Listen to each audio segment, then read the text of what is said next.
عزیزان گرامی، آج آپ احباب کے سامنے چند ایسی حدیث بیان کروں گا جن کے اندر رسول اللہ صلی اللہ علیہ وآلہ وسلم نے یہ اعلان فرمایا کہ اگر یہ کام اس بندے نے کر لیا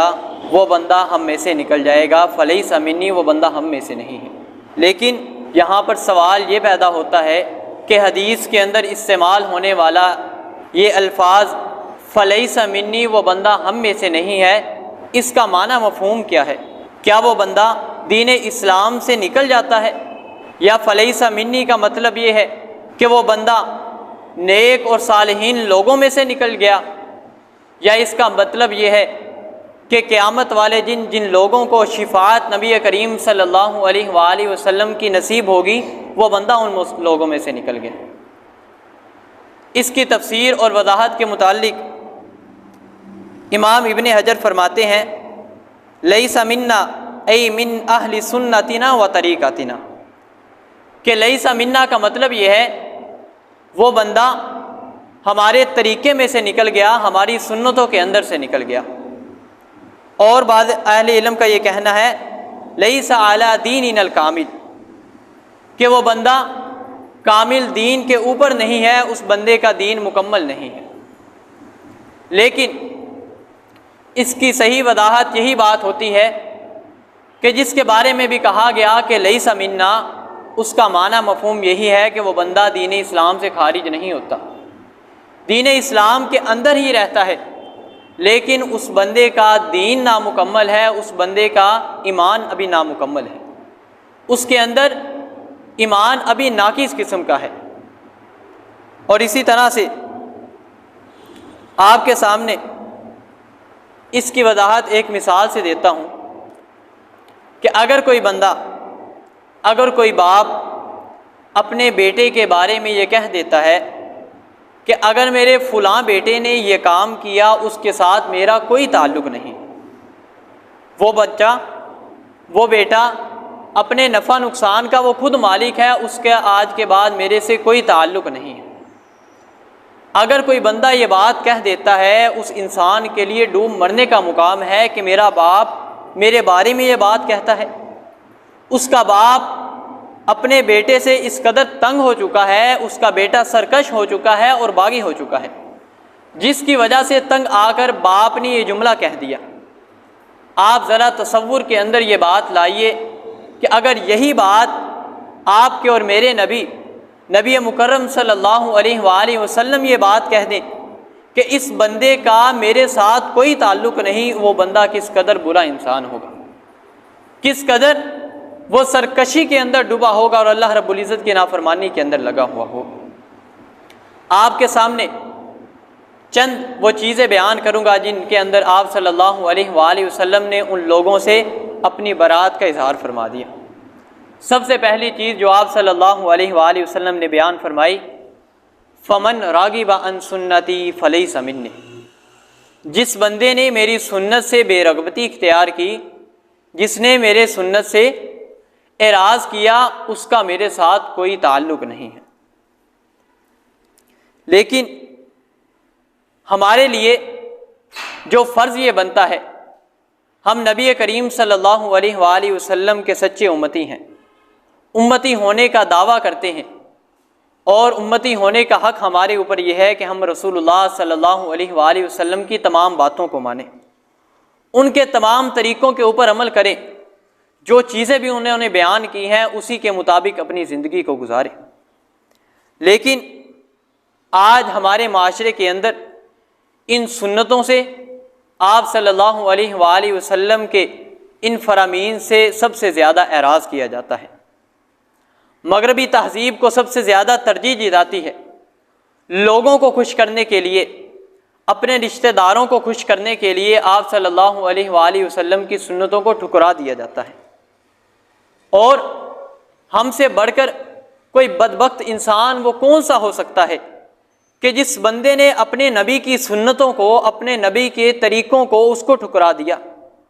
اور معاشرے کے لوگوں کو خوش کرنے کے لیے انہی کے معاشرے کے لوگوں کے طریقوں کو اپنا لیا اور ان کے رہن سہن کو اپنا لیا۔ اور اسی طرح سے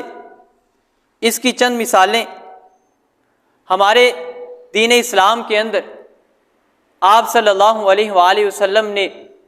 کئی ایک اپنی سنتیں اور طریقے بیان فرمائی کہ لوگوں اس کے اوپر عمل کرو، اسی کے اندر تمہاری فلاح اور کامیابی اور کامرانی ہے۔ سب سے ہماری بڑھ کر معاشرے کے اندر جو خرابی پائی جاتی ہے وہ ہمارے معاشرے کے اندر بے پردگی پائی جاتی ہے۔ آپ صلی اللہ علیہ وآلہ وسلم نے بار بار یہ حکم دیا پردہ اختیار کرو۔ اللہ رب العزت نے قرآن مجید کے اندر بھی آپ صلی اللہ علیہ وآلہ وسلم کی ازواج مطہرات کو یہ حکم دیا کہ وَقَرْنَ فِي بُيُوتِكُنَّ وَلَا تَبَرَّجْنَ تَبَرُّجَ الْجَاهِلِيَّةِ الْأُولَى، اے نبی کی بیویوں تم عام عورتوں کی طرح نہیں ہو، یا نساء النبی لستن کأحد من النساء، تم عام عورتوں کی طرح نہیں ہو۔ اللہ رب العزت نے تمہیں بہت زیادہ مقام و مرتبہ عطا کیا ہے، اللہ رب العزت نے تمہیں بہت زیادہ اعلیٰ رفعتیں عطا کی ہیں، اور تم جاہلیت کی عورتوں کی طرح بے پردگی اختیار نہ کیا کرو۔ اور دوسری جگہ فرمایا یا ایھا النبی قل لازواجک وبناتک ونساء المؤمنین یدنین علیہن من جلابیبہن، کہ اپنے اوپر چادروں کو اڑا کرو، پردہ اختیار کیا کرو۔ لیکن ہمارے معاشرے کے اندر اور اکثر اوقات یہ بھی دیکھا جاتا ہے دینی گھرانے ہیں، ان گھرانوں کے اندر بھی بے پردگی بہت زیادہ پائی جاتی ہے، اور یہ معاشرہ، یہ ماحول ہمارے نوجوان کو، ہماری نوجوان نسل کو تباہی کے دھانے کی طرف لے کر جا رہا ہے۔ یونیورسٹی کا ماحول دیکھ لیجئے، کالج کا ماحول دیکھ لیجئے، سب لوگ برے نہیں ہیں، ان میں سے اچھے لوگ بھی موجود ہیں، جو بہنیں اور بیٹیاں پردہ کرتی ہیں، اچھی عورتیں بھی موجود ہیں، لیکن وہیں سے یونیورسٹی کے ماحول سے، مغربی تہذیب سے ہمارے اندر یہ کلچر چلا آ رہا ہے، یہ معاشرت چلتی آ رہی ہے کہ ہمارے معاشرے کے اندر بے پردگی بالکل عام ہوتی جا رہی ہے۔ اور دوسری چیز، شادی بیاہ کے اندر یہ سب سے زیادہ ہماری غفلت پائی جاتی ہے۔ اگر کوئی رشتہ دار ہے، باپ ہے، بھائی ہے، وہ اپنی بہن بیٹی کو پردے کا کہتا ہے، وہ عام دنوں کے اندر پردہ کرے گی، لیکن جیسے ہی کوئی فنکشن آئے گا، سکول کے اندر کوئی پارٹی آئے گی، ٹرپ کا موقع آئے گا، شادی کا موقع آئے گا، اس وقت وہ پردہ اتر جائے گا۔ یہ چیز ہمارے نوجوان کو، ہماری بہن بیٹیوں کو بے پردگی کی طرف لے کر جا رہی ہے، ان کو اپنی آخرت برباد کرنے کی طرف لے کر جا رہی ہے۔ اور دوسری چیز جس سے ہم نے اعراض کر لیا ہے رسول اللہ صلی اللہ علیہ وآلہ وسلم کی سنت، ہم نے داڑھی کا مذاق اڑانا شروع کر دیا۔ آپ صلی اللہ علیہ وآلہ وسلم نے فرمایا داڑھی کو معاف کرو، داڑھی کو بڑھاؤ، لیکن ہمارے معاشرے کے اندر داڑھی کو بالکل منڈوا دیا جاتا ہے، اس کو ختم کر دیا جاتا ہے، اس کو رکھا ہی نہیں جاتا۔ یہ رسول اللہ صلی اللہ علیہ وآلہ وسلم کی سنت کو ہم نے پس پشت ڈال دیا ہے۔ اور اسی طرح سے رسول اللہ صلی اللہ علیہ وآلہ وسلم کی یہ بھی سنت تھی، کئی ایک سنتیں موجود ہیں، یہ بھی سنت تھی کہ لوگوں اپنی شلوار کو اپنے ٹخنوں سے اوپر رکھا کرو، کیونکہ جو شلوار، جو ازار ٹخنوں سے نیچے ہوتا ہے، اس کی وجہ سے وہ ٹخنے قیامت والے دن جہنم کے اندر جلائے جائیں گے۔ اور آپ صلی اللہ علیہ وآلہ وسلم نے یہ چیز بھی بیان فرمائی کہ ثلاثۃ لا یکلمہم اللہ یوم القیامہ ولا یزکیہم ولہم عذاب علیم، کہ تین قسم کے ایسے آدمی ہیں جن سے اللہ رب العزت نہ کلام کریں گے، نہ گفتگو کریں گے، اور نہ ہی اللہ رب العزت قیامت والے دن ان لوگوں کو گناہوں سے پاک کریں گے۔ ان میں سے سب سے پہلا آدمی یہی ہے، المسبل ازارہ، جو اپنی شلوار کو، اپنے تہبند کو ٹخنوں سے نیچے لٹکاتا ہے، ان کو نیچے رکھتا ہے، جس کی وجہ سے اللہ رب العزت قیامت والے دن اس سے کلام بھی نہیں کریں گے، اس بندے کو گفتگو بھی نہیں کریں گے، اس بندے کے لیے قیامت والے دن سخت ترین عذاب ہوگا۔ اور دوسرا آدمی جس کے بارے فرمایا المنان، جو بندہ احسان کرتا ہے، لوگوں کے ساتھ نیکی کرتا ہے، نیکی کرنے کے بعد وہ بندہ اپنے احسان کو جتلاتا ہے کہ میں نے تیرے اوپر فلاں موقع پر نیکی کی تھی، میں نے تیری مصیبت کو فلاں موقع پر دور کیا تھا، لوگوں کے سامنے جا کر یہ اظہار کرے گا کہ میں نے فلاں موقع پر اس کے پر کام آیا تھا، اس کی مصیبت کو دور کیا تھا۔ اللہ رب العزت کے رسول صلی اللہ علیہ وآلہ وسلم نے فرمایا اس بندے سے بھی اللہ رب العزت قیامت والے دن کلام بھی نہیں کریں گے، نہ اس کے گناہوں کو معاف کریں گے، اور اس بندے کو سخت ترین عذاب دیا جائے گا۔ اور تیسرا بندہ فرمایا وَالْمُنْفِقُ سِلْعَتَهُ بِالْحَلْفِ الْكَاذِبِ، جو بندہ اپنے سامان کو، اپنے دکان کے سامان کو جھوٹی قسم اٹھا کر بیچتا ہے، جھوٹی قسم اٹھائے گا کہ اللہ کی قسم میں نے یہ چیز اتنے کی لی ہے اور یہ چیز میں اتنے کی فروخت کروں گا، یہ چیز سب سے اچھی کوالٹی کی ہے، اعلیٰ کوالٹی کی ہے، اس کے اندر کوئی نقص کوئی عیب نہیں ہے، تم اس چیز کو لے جاؤ۔ اس طرح سے جھوٹی قسمیں اٹھا کر اپنے سامان کو بیچے گا۔ آپ صلی اللہ علیہ وآلہ وسلم نے فرمایا یہ بھی وہ بندہ ہے جس سے اللہ رب العزت نہ کلام کریں گے، نہ اس کے گناہوں کو معاف کیا جائے گا، اور یہ بندہ قیامت والے دن اللہ رب العزت سخت ترین اسے عذاب دیں گے۔ لہذا آپ صلی اللہ علیہ وآلہ وسلم کی ان سنتوں کو اپنائیے۔ فمن راغب عن سنتی فلیس منی، جس بندے نے میری سنت سے اعراض کیا، میرے طریقے سے اعراض کیا، اس بندے کا میرے ساتھ کوئی تعلق نہیں۔ آپ صلی اللہ علیہ وآلہ وسلم کا تعلق اس بندے سے منقطع ہو جاتا ہے جو بندہ آپ صلی اللہ علیہ وآلہ وسلم کے طریقوں کو چھوڑ دیتا ہے۔ اور دوسری چیز جو بیان فرمائی گئی وہ یہ ہے کہ جو بندہ غیر مسلموں کی، غیر لوگوں کی مشابہت اختیار کرتا ہے، وہ بندہ بھی آپ صلی اللہ علیہ وآلہ وسلم کے اس دین سے نکل جاتا ہے۔ جن لوگوں نے بھی آج ہمارے معاشرے کے اندر یہ چیز سب سے زیادہ عام پائی جاتی ہے۔ اقبال نے کہا تھا وضع میں ہو تم نصارہ، تمدن میں ہو ہنود، یہ ہیں مسلمان جن کو دیکھ کر شرمائیں یہود۔ آج ہمارا معاشرتی نظام، ہمارا لباس، ہمارا رہن سہن، ہماری تمام قسم کے معاملات وہ مسلمانوں والے نہیں، بلکہ مغربی تہذیب سے ہم وہ تمام چیزیں سیکھتے ہیں، اس کو اپنے معاشرے کے اندر ڈالنے کی کوشش کرتے ہیں۔ سوشل میڈیا اس نے سب سے زیادہ اہم کردار یہ ادا کیا ہے کہ اس نے مغربی تہذیب کو فروغ دیا، اس کے ذریعے سے ہمارے معاشرے کے اندر بے دینی بھی پھیلی، لوگوں کو اسلام سے دور بھی کیا، اور ہمارے معاشرے کے اندر یورپین کلچر کو بھی اس نے فروغ دیا ہے۔ آج ہم اپنے نوجوان کو دیکھیں، وہ آپ صلی اللہ علیہ وآلہ وسلم کی سنتوں کو اپنانے کی کوشش نہیں کرے گا، آپ صلی اللہ علیہ وآلہ وسلم کے طریقے کو اپنانے کی کوشش نہیں کرے گا، بلکہ جو چیز اسے ان مغربی تہذیب سے ملے گی اس کو ترجیح دے گا۔ رسول اللہ صلی اللہ علیہ وآلہ وسلم کی احادیث کو پس پشت ڈالے گا اور مغربی کلچر کو ترجیح دے گا۔ اس کی وجہ سے وہ دوستوں کو بھی خوش کرنے کی کوشش کرے گا، اپنے رشتہ دار احباب کو بھی خوش کرنے کی کوشش کرے گا، اور اپنے رہنے سہنے کے، اپنے کھانے پینے کے اوقات اس کا جو رسول اللہ صلی اللہ علیہ وآلہ وسلم نے یہ حکم دیا تھا کہ 5 وقت نماز ادا کرو، لوگوں کے ساتھ اچھا رویہ اختیار کرو، لوگوں کی غیبت نہ اختیار کرو، لوگوں سے حسد اور بغض نہ رکھو، تمام قسم کے رسول اللہ صلی اللہ علیہ وآلہ وسلم کے احکامات کو چھوڑے گا اور مغربی تہذیب کو اپنانا شروع کر دے گا۔ آپ صلی اللہ علیہ وآلہ وسلم نے فرمایا من تشبہ بقوم فہو منہم، جو بندہ کسی قوم کی مشابہت اختیار کرتا ہے وہ بندہ انہی لوگوں میں سے ہو جاتا ہے۔ آج ہم دیکھیں کس معاملے کے اندر ہم آپ صلی اللہ علیہ وآلہ وسلم کے احکامات کو مانتے ہیں، ایک بھی معاملہ ایسا نظر نہیں آتا جس کے اندر ہم نے رسول اللہ صلی اللہ علیہ وآلہ وسلم کے فرامین کو ترجیح دی ہو۔ اور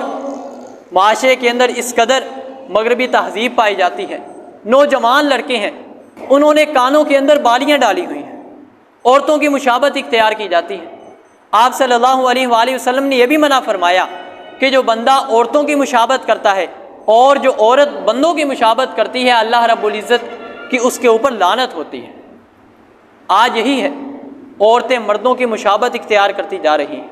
مرد عورتوں کی مشابہت اختیار کرتے جا رہے ہیں، ہر معاملے کے اندر رسول اللہ صلی اللہ علیہ وآلہ وسلم کے فرامین کی مخالفت کیتی جا رہی ہے۔ اور نوجوان لڑکے ہیں کانوں کے اندر بالیاں ڈالتے ہیں، ہاتھوں کے اندر کڑے ڈالتے ہیں، اور کئی قسم کے ایسے معاملات سر انجام دیتے ہیں جس کے اندر رسول اللہ صلی اللہ علیہ وآلہ وسلم کے احکامات کی مخالفت ہوتی ہے۔ لہذا آپ صلی اللہ علیہ وآلہ وسلم کے احکامات کی نافرمانی نہ کیجیے، اگر ہم اسی ڈگر پر چلتے رہے، اسی نظریے کے اوپر چلتے رہے تو یقین جانی ہم اسی قوم کے اندر شامل ہو جائیں گے، اور جو حال ان لوگوں کا ہوگا ہمارا حال بھی قیامت والے دن انہی جیسا ہو جائے گا۔ اور یہ دوسری چیز ہے کہ اگر انسان ان لوگوں جیسا رویہ اختیار کرنا شروع کرے گا تو انسان آپ صلی اللہ علیہ وآلہ وسلم کے دین سے نکل جائے گا، آپ صلی اللہ علیہ وآلہ وسلم کے طریقے سے نکل جائے گا۔ اور تیسری چیز جو آپ صلی اللہ علیہ وآلہ وسلم نے بیان فرمائی کہ من لم یرحم صغیرنا ولم یوقر کبیرنا فلیس منا، جس بندے نے بڑوں کی عزت نہ کی، چھوٹوں کے اوپر شفقت نہ کی، وہ بندہ ہم میں سے نہیں ہے۔ آج ہمارے معاشرے کے اندر یہ بھی چیز بہت زیادہ پائی جاتی ہے۔ ہر نوجوان، ہر بندہ یہ چاہتا ہے کہ میری ویلیو زیادہ ہو جائے، میرا مقام و مرتبہ بڑھ جائے۔ اس کی وجہ سے وہ محفل کے اندر بڑے لوگ بھی موجود ہوتے ہیں، ان لوگوں کی موجودگی کے اندر بھی چھوٹا ہونے کے باوجود خود گفتگو کرنے کی جسارت کرتا ہے کہ میں اس کے سامنے گفتگو کروں گا، یہ بڑا آدمی ہے، اس کے سامنے میرا سٹیٹس بڑھ جائے گا، میرا مقام بڑھ جائے گا۔ اسی کے متعلق آپ صلی اللہ علیہ وآلہ وسلم کے حدیث مبارکہ کے اندر بھی ایک واقعہ موجود ہے۔ آپ صلی اللہ علیہ وآلہ وسلم کے پاس ایک وفد آتا ہے، اس وفد کے اندر چند لوگ موجود ہیں، بڑے لوگ بھی موجود ہیں۔ ایک نوعمر نوجوان لڑکا آگے بڑھ کر آپ صلی اللہ علیہ وآلہ وسلم سے گفتگو کرنے کی کوشش کرتا ہے، تو آپ صلی اللہ علیہ وآلہ وسلم فرماتے ہیں کبر کبر، یار بڑے کو ترجیح دو، بڑے آدمی کو ترجیح دو، کیونکہ بڑا آدمی سمجھدار ہوا کرتا ہے، وہ بندہ اچھی گفتگو کیا کرتا ہے۔ آپ صلی اللہ علیہ وآلہ وسلم نے اس لیے فرمایا کبر کبر، بڑے آدمی کو ترجیح دو، تو بڑا آدمی آگے بڑھتا ہے، رسول اللہ صلی اللہ علیہ وآلہ وسلم سے گفتگو کرتا ہے، گفتگو کرنے کے بعد وہ محفل برخاست ہو جاتی ہے، وہ وفد چلا جاتا ہے۔ اس حدیث سے ہمیں یہی سبق ملتا ہے کہ اگر انسان کسی محفل کے اندر بیٹھا ہو، اگر ہم سے بڑے آدمی وہاں پر موجود ہیں، زیادہ عمر کے آدمی موجود ہیں، اگر کسی معاملے کے اندر مشورہ دینا ہے، کوئی اچھی سوچ ذہن کے اندر آئی ہے تو بڑے آدمی کو ترجیح دی جائے، چھوٹے آدمی آگے بڑھ کر کسی قسم کی کوئی بات نہ کرے۔ اور اسی طرح سے جہاں پر چھوٹوں پر یہ فرض بنتا ہے کہ بڑوں کی عزت کریں، ان کا اکرام کریں، بڑے آدمیوں کا بھی یہ فرض بنتا ہے وہ چھوٹوں کے اوپر شفقت کریں۔ رسول اللہ صلی اللہ علیہ وآلہ وسلم بچوں کے ساتھ بہت زیادہ شفقت والا معاملہ کرتے تھے، بہت ہی زیادہ محبت والا معاملہ کرتے تھے۔ آپ صلی اللہ علیہ وآلہ وسلم کے ایک چھوٹے صحابی ہیں حضرت انس رضی اللہ تعالیٰ عنہ، وہ بتلاتے ہیں کہ میں نے 10 سال رسول اللہ صلی اللہ علیہ وآلہ وسلم کی خدمت کی، لیکن آپ صلی اللہ علیہ وآلہ وسلم نے آج تک مجھے کبھی ڈانٹا نہیں، مجھے برا بھلا نہیں کہا، اور کبھی میں نے کوئی کام کر لینا تو مجھے یہ نہیں کہا کہ تو نے کام کیوں کیا اور یہ کام اس طرح سے کیوں نہ کیا۔ 10 سال تک میں آپ صلی اللہ علیہ وآلہ وسلم کی خدمت کرتا رہا ہوں، لیکن آپ صلی اللہ علیہ وآلہ وسلم نے کبھی بھی مجھے ڈانٹا نہیں ہے۔ یہ ہوتی ہے پیار، بچوں کے ساتھ محبت اور شفقت۔ اور اسی طرح سے رسول اللہ صلی اللہ علیہ وآلہ وسلم حدیث مبارکہ کے اندر یہ بات موجود ہے کہ آپ صلی اللہ علیہ وآلہ وسلم ممبر کے اوپر خطبہ ارشاد فرما رہے ہیں، آپ صلی اللہ علیہ وآلہ وسلم کے نواسے حضرت حسن و حسین وہ آتے ہیں، وہ لڑکھڑا کر گرنے لگتے ہیں، آپ صلی اللہ علیہ وآلہ وسلم اس قدر ان سے محبت اور شفقت کرتے ہیں، ممبر چھوڑ دیتے ہیں، ممبر چھوڑ کر اپنے بچوں کو جا کر پکڑ لیتے ہیں، ان سے محبت اور شفقت والا معاملہ کرتے ہیں۔ اور ایک حدیث کے اندر آپ صلی اللہ علیہ وآلہ وسلم فرماتے ہیں کہ میں بعض اوقات ارادہ کرتا ہوں کہ آج میں نماز کے اندر قرات لمبی کروں گا، لیکن جب میں نماز شروع کرتا ہوں، نماز شروع کرنے کے بعد میں بچے کے رونے کی آواز سن لیتا ہوں، جس کی وجہ سے میں نماز مختصر کر دیتا ہوں۔ آپ صلی اللہ علیہ وآلہ وسلم کی بچوں کے ساتھ محبت۔ اور اسی طرح سے ایک مرتبہ رسول اللہ صلی اللہ علیہ وآلہ وسلم حضرت انس رضی اللہ تعالیٰ عنہ کا بوسہ لے رہے ہیں۔ ایک صحابی آپ صلی اللہ علیہ وآلہ وسلم کے پاس ہیں، وہ یہ کہتے ہیں اللہ کے رسول صلی اللہ علیہ وآلہ وسلم میرے 10 بچے ہیں، میرے 10 بچے ہیں، لیکن آج تک میں نے اپنے کسی بچے کا بوسہ نہیں لیا۔ آپ صلی اللہ علیہ وآلہ وسلم فرماتے ہیں کہ ایک روایت کے اندر یہ الفاظ موجود ہے کہ اگر اللہ رب العزت نے تیرے دل کے اندر سے شفقت نکال لی ہے تو اس میں میرا کیا قصور ہے۔ جب انسان بچوں کے ساتھ اچھا رویہ اختیار نہیں کرتا، بچوں کے ساتھ محبت اور شفقت والا معاملہ نہیں کرتا، تو وہ بچے بھی بڑے ہونے کے بعد وہی سلوک کرتے ہیں جو باپ نے ان کے ساتھ کیا ہوتا ہے۔ اگر انسان ہمیشہ اپنے بچوں کے ساتھ سختی والا معاملہ کرے گا، ہمیشہ غصے کے ساتھ ان کے ساتھ پیش آئے گا، تو یہ جان لیجئے آپ کی بھی عمر گزر جائے گی، ہم بھی ایک وقت آئے گا بوڑھے ہو جائیں گے۔ یہ دنیا کا نظام ہے، اسی طرح سے چلتا ہے۔ ہم بھی ایک وقت آئے گا بوڑھے ہو جائیں گے، اگر ہم نے اپنے بچوں کے ساتھ نرمی والا معاملہ کیا ہوگا، وہ بچے بھی ہماری بڑھاپے کے اندر ہمارے ساتھ نرمی والا معاملہ کریں گے۔ لیکن اگر انسان نے اسی غصے کے اندر درشتی والا معاملہ کیا ہوگا، بوڑھے ہونے کے بعد وہ بیٹے بھی، وہ اولاد بھی وہی معاملہ انسان کے ساتھ کریں گے۔ میں یہ نہیں کہتا کہ غصہ نہ کیجیے، جہاں پر غصے کی ضرورت ہو، سختی کی ضرورت ہو، وہاں پر کیجیے، لیکن اپنے بچوں کے ساتھ ایک دوستانہ ماحول بنائیے، ایک یارانہ ماحول بنائیے، جس کی وجہ سے وہ بچے آپ کے فرما بردار بھی ہوں گے، آپ کے اخلاق اور کردار کو دیکھ کر وہ اپنی آنے والی زندگی کے اندر ایک عملی مثالیں قائم کریں گے۔ لہذا اگر انسان اپنے بڑوں کے اوپر ان کی عزت نہیں کرتا، ان کا اکرام نہیں کرتا، اور چھوٹوں کے اوپر شفقت نہیں کرتا، آپ صلی اللہ علیہ وآلہ وسلم نے یہی بات فرمائی، فلیس منا، وہ بندہ ہم میں سے نہیں، اس بندے کا ہمارے دین کے ساتھ، ہمارے طریقے کے ساتھ کوئی تعلق نہیں۔ وقت زیادہ ہوا چاہتا ہے، مختصراً ایک اور دو باتیں۔ اسی طرح سے آپ صلی اللہ علیہ وآلہ وسلم نے فرمایا، لیس منا من شک الجیوبا، جو بندہ اپنے آپ کو مارتا ہے، اپنے آپ کو پیٹتا ہے، اپنے گریبان چاک کرتا ہے مصیبت کے وقت، وہ بندہ بھی ہم میں سے نہیں۔ اس بات کی میں وضاحت نہیں کروں گا، انسان دیکھ لیتا ہے محرم کے اندر جو حال ہمارے معاشرے کے اندر ہوتا ہے، کس قدر لوگ مار پیٹ کرتے ہیں، ان کے اوپر جی مصیبت آئی ہے، مصیبت کے وقت مار پیٹ کرنا شروع کر دیتے ہیں۔ اور اسی طرح اگر انسان کا ایک قریبی عزیز رشتہ دار فوت ہو جاتا ہے، اس وقت بھی بعض لوگ ایسے دیکھنے میں آتے ہیں جو اپنے گریبان چاک کرنے لگتے ہیں، اپنی رخساروں کو پیٹنے لگتے ہیں، ماتم کرنا شروع کر دیتے ہیں۔ آپ صلی اللہ علیہ وآلہ وسلم نے فرمایا، الصبر عند الصدمۃ الاولی، صبر وہی ہوتا ہے جو انسان مصیبت کے آغاز کے اندر کر لیتا ہے۔ اگر انسان اس مصیبت کو صبر کے ساتھ گزار لیتا ہے اور ماتم نہیں کرتا، اپنے گریبان چاک نہیں کرتا، وہ رسول اللہ صلی اللہ علیہ وآلہ وسلم کے دین کے اوپر گامزن ہے۔ لیکن اگر انسان اپنے آپ کو، اپنے گریبان کو چاک کرنا شروع کر دیتا ہے، اپنے آپ کو مارنا شروع کر دیتا ہے، وہ رسول اللہ صلی اللہ علیہ وآلہ وسلم کے طریقے سے نکل جاتا ہے۔ اور اسی طرح سے اگر انسان عورتوں کی مشابہت اختیار کرنا شروع کر دیتا ہے، وہ بندہ بھی رسول اللہ صلی اللہ علیہ وآلہ وسلم کے طریقوں سے نکل جاتا ہے۔